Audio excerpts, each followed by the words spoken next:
who is a staff attorney and legislative counsel with the ACLU of Illinois.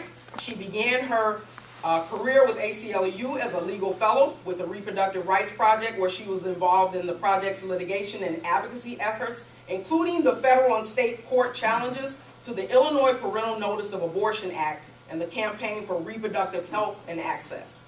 Khadine began her social justice career in the California Bay Area, where she worked as an organizer, program director, consultant, and director of various human rights, juvenile justice, youth development, and reproductive justice organizations, including WILD for Human Rights, Youth Force Coalition, and the California Abortion and Reproductive Rights Action League.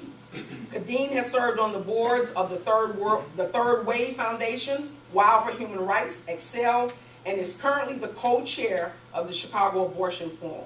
Please welcome me in introducing and bringing to the forefront, Khadine Bennett.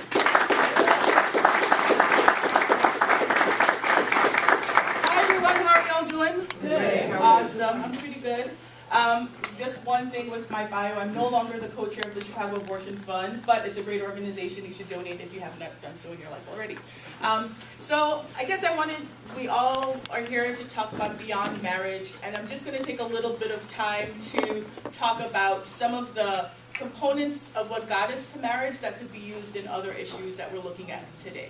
So as most of you know, Senate Bill 10 provided for civil marriage for same-sex and different-sex couples. So essentially provided for the same rights, responsibilities, obligations, benefits for same-sex and different-sex couples. It also did not require religious organizations to solemnize marriage. This is all about civil marriage, but it doesn't prevent religious organizations who want to from doing that.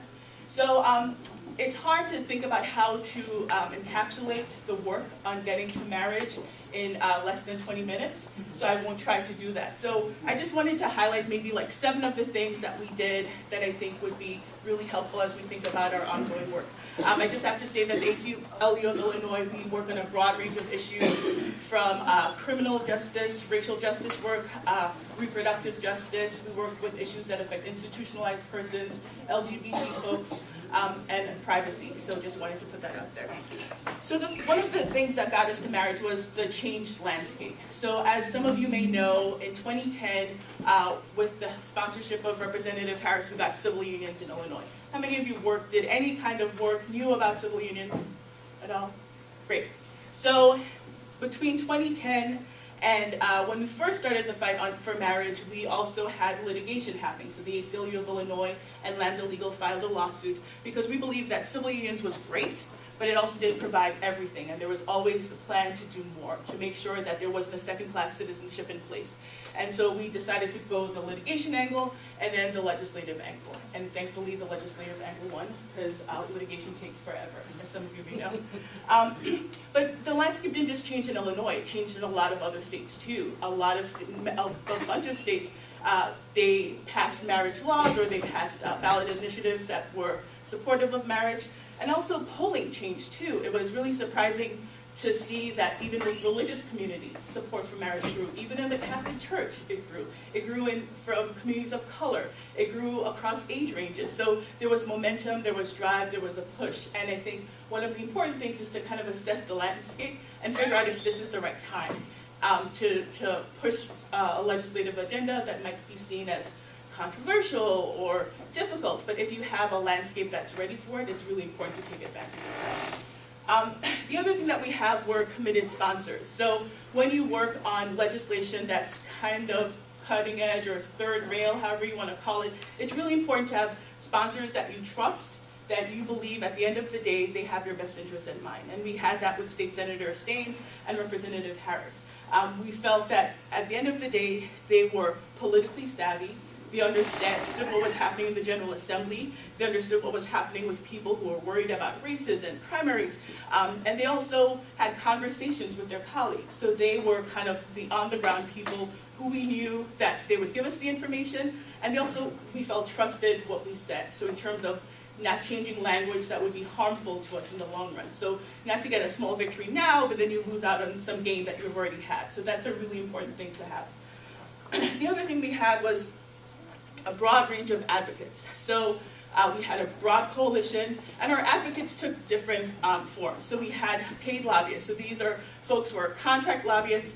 You call them if you need help with an issue. They have a lot of political connections in Springfield. You have organizational lobbyists. So my friend Ramon from the AIDS Foundation, myself, folks from AFSCME, folks from SEIU, folks from Citizen Action. Those are folks who tend to do more social justice work. Nonprofit, we're called do-gooders in Springfield. And so we work on a broad range of issues, and this was another issue that we cared about. So we had paid lobbyists, you had folks who were organizational lobbyists, and then you had advocates. So folks from organizations like Affinity, from the Urban League, from the Chicago, I want to get it right, Black Gay Men's Caucus. So folks who cared about the issue, who they're not really a Springfield presence, but they're coming to Springfield or they're interacting with legislators make a big difference, because you want to show that, you know, we're not working on this issue because we're paid to do it, that's part of our legislative agenda, that there's a community base that's there that really wants to get involved. And it's also helpful in terms of when you're lobbying legislators. There's some legislators where getting a call from someone from the Urban League means way more than getting a call from Khadine from the ACLU of Illinois. So I think it's both a good thing that we had a broad range of folks, including unions, but it's also a place for us to work on and to continue to work on. So we've built some connections with organizations, and it's really important to strengthen those connections and broaden it out. I think at the end of the day, in retrospect, we could think of all these other organizations that should have been at the table, we wish were part of it. But now we have the opportunity to create that relationship. The other thing that we had that was really good was, and really critical, is stories and people. So sometimes we get into this thing about it's the legislation, it's the word, what does this shall mean, what does this may mean, and then you lose sight of we're working on legislation that affects people. Like the whole reason we're bringing it wasn't to raise money and have a party at the end, we're trying to affect people's lives. So having people come to Springfield and talk to legislators, having a one-on-one personal conversation about, I'm a person of color, I'm a black person, I live in your district, this is why this bill is really important for me, is really, really critical. And it's also important to know who's the best person to speak to the legislator at the right time. So not just anyone could speak to someone, because we had some legislators where, you know, folks are passionate and fiery, and if the wrong person had the wrong conversation with the wrong legislator, then a lot of our work could have been undermined. So it's really important to think that through. One of the things we did in our committee hearings was we had families testify about why this bill was important to them. We also had religious leaders talk about why, as a person of faith, I think this bill is actually really good for folks who are of a religious background. It gave our legislators some kind of cover, so when they had all these other ministers saying, you know, this is wrong, you're going to go to hell, this is awful, God says no. You also had folks like Reverend Moss and Reverend Martin, who were part of really big churches, who came out and they said, no, actually, we think this is really good. We had ministers from across faiths, and again, this was a place where I think we did a good job. We could have done a way better job, but now we have a foundation where we can build on that. The other thing that I think is really important is constituents. So sometimes you have a situation where you have 500 people, they come down to Springfield, they're talking to legislators, and then the legislator asks, are you in my district? No, I'm not. It's kind of good you have the conversation, but it's not as effective as if you had people from that person's particular district. And we had some problems finding folks from certain people's districts. One person who I know pretty well is Representative Mayfield, where one of the things she said is that we want more people from a faith base who can talk to me because I'm getting all of this other folks coming in. We had a really difficult time, and I think it's okay to acknowledge that it was hard, but now we know, and I think from the work we've done with marriage, we can maybe sit back and think through where are the districts that we need to develop more of a base. And I think that links to the organizing that happened. So there was a lot of work to get postcards to do on-the-ground education that was very community-based. And I think it's really important for folks who sign a postcard because they support same-sex marriage or marriage equality. Those people probably would support other places of equality too. They probably may be okay with, you know, supporting a bill that opposes mandatory minimums because they know how harmful it is in communities. So trying to figure out how do you leverage those relationships and those contacts to help with the other issues that we're working on. The next thing we had was a really good press and media plan.